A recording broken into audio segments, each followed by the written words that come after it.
How come he didn't drown when he first stepped out on the water? How come? It was because his focus was not on the storm. His focus was on Jesus. Hey y'all, welcome and welcome back to the channel. It is your girl Tay, and I am back with another video on this channel, y'all. I am super excited and I am so grateful that you decided to click on another video of mine to watch. And today, y'all, I'm just in a super good mood. I think, I don't know what it is, y'all, but I'm just super grateful today. If you don't have nothing else to be thankful for, be thankful that you are breathing, you're alive, and you're well. Because honestly, somebody did not wake up this morning and they didn't get to see this brand new day that you and I are seeing right now. But anywho, that's not what my video is about today. I just wanted to throw that in there. Today we're going to be talking about stay focusing on God when you are in a storm. Focusing on God even when you are in a storm, right?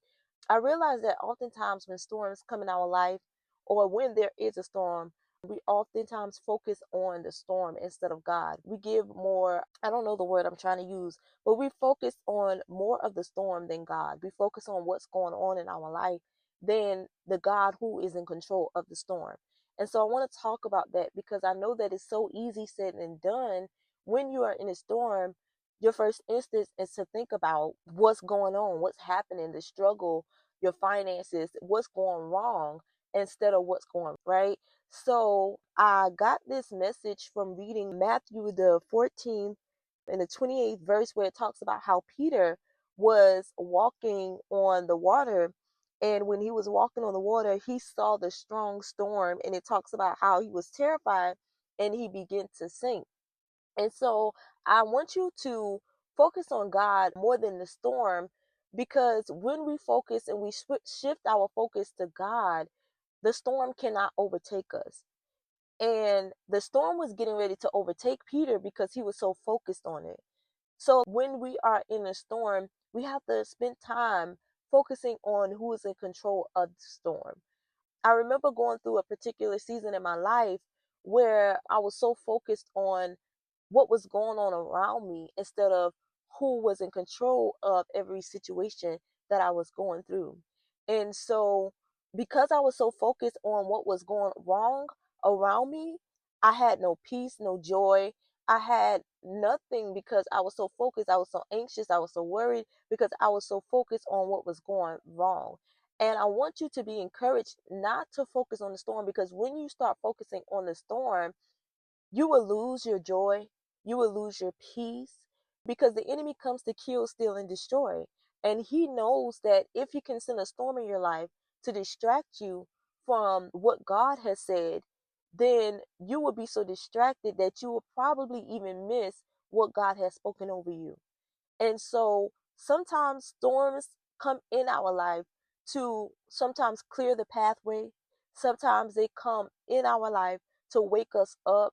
So there are different storms that we may experience throughout life, but throughout every storm that we experience, our main focus shouldn't be thinking about what we are going through or putting more focus into the storm than we are focusing on God.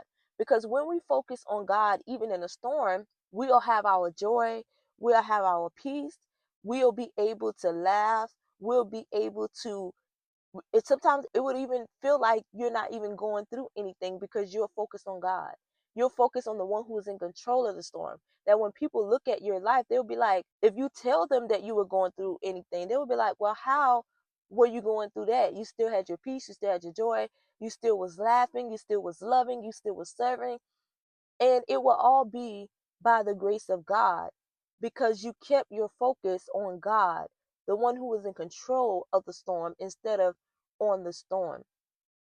So when we focus more on the storm, however, when we are focusing on the storm, we'll get discouraged, we'll get doubtful, we'll get fearful.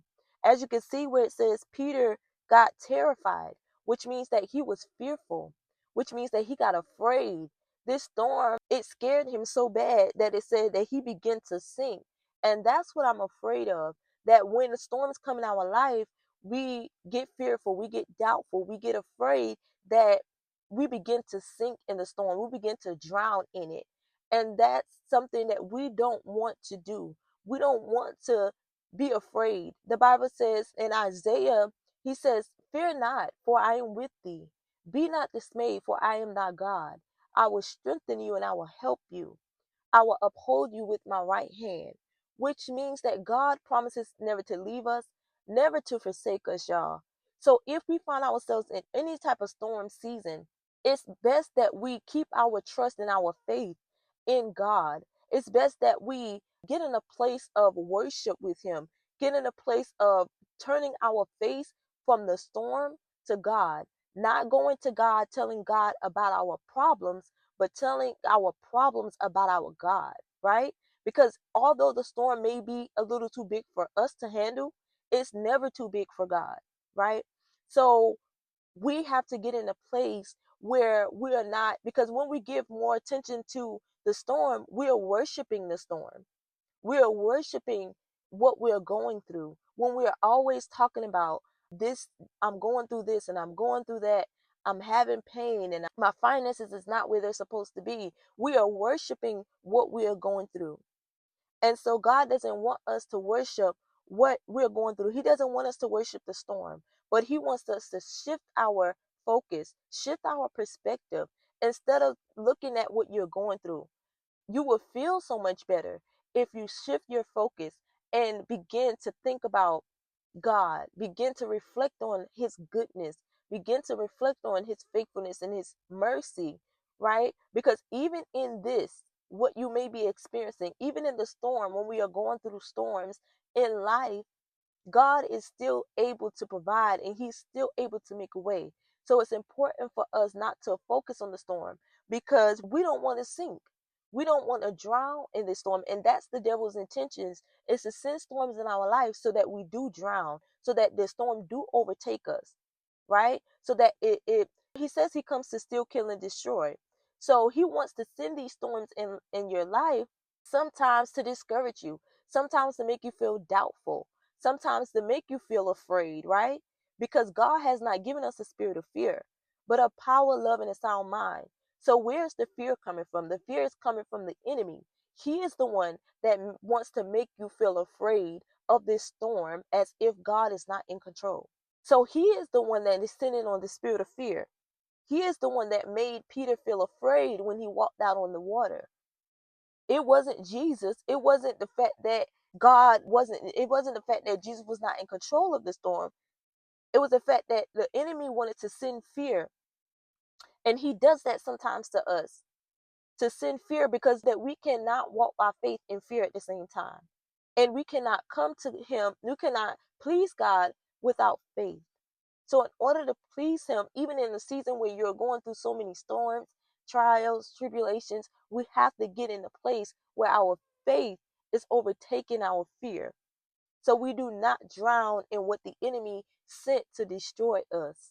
And it says in the 31st verse, it says, Jesus immediately reached out and grabbed him. He said, "You have so little faith."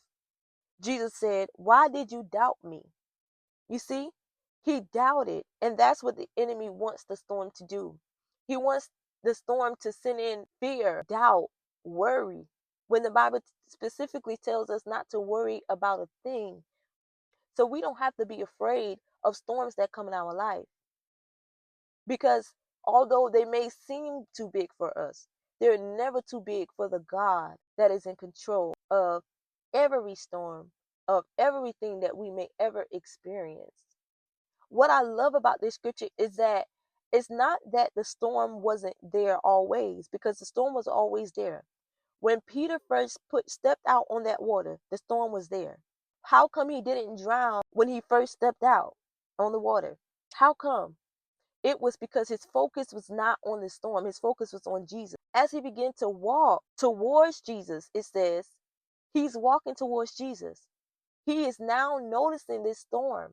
His perspective, his focus shift from Jesus to the storm. And this is what caused him to drown, because his focus shifted. So I want you to shift your focus. I was listening to the radio the other day, and the lady, she was talking on the radio, and she was like, how come some people are, when they are going through, you would never know it. And then some people, because they're still rejoicing, they're still happy, they're still loving, they're still serving. And then some people, when they're in a storm, you notice, because they're angry at the world. They are not serving, they are not loving, they're not worshiping, they're down, they're discouraged. Their perspectives are different. So while one person may be focusing on everything that's going wrong, allowing the enemy to steal, kill, and destroy from them, taking all of their peace, taking all of their joy, the other one, on the other hand, is focusing on things that are true, that are noble, that are right, that are pure, and they are receiving the life more abundantly. So I want you to be encouraged today to know that God is still in control. And even if the storms in life may get a little heavy, because honestly, they may seem a bit heavy at times, but it doesn't mean that God is not in control. I'm not sure what happened to the audio, but that is going to be all for today's video. I pray this message encouraged you and just was a reminder to keep your focus on God, even if you find yourself in a storm. If this video blessed you, don't forget to comment and subscribe so that you can stay connected. I love you all, and I'll see you all in the next video. God bless. Bye.